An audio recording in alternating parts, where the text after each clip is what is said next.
గౌరవ మంత్రివర్యుల్ని మొన్న బండి సంజయ్ గారు గౌరవ మంత్రివర్యుల్ని ఎండబెట్టుకొని కేంద్ర మంత్రివర్యుల్ని కలవడం జరిగింది. తప్పకుండా కేంద్ర ప్రభుత్వం నుంచి గత ప్రభుత్వం కేవలం 0.7% ఇళ్లు మాత్రమే ఈ రాష్ట్రానికి వచ్చాయి.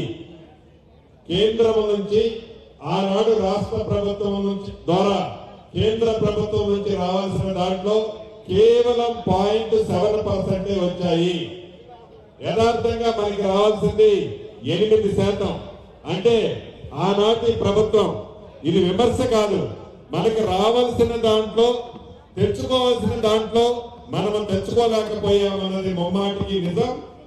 ఈ ఎలక్షన్ కొత్తగా జరిగే దాంట్లో తప్పకుండా గౌరవ మంత్రివర్యులు 8%ని అర్బన్ లో ఇల్లు ఇప్పించాలని రాష్ట్ర ప్రభుత్వ పక్షాన నా పక్షాన మనస్ఫూర్తిగా అభ్యర్థిస్తున్నాను.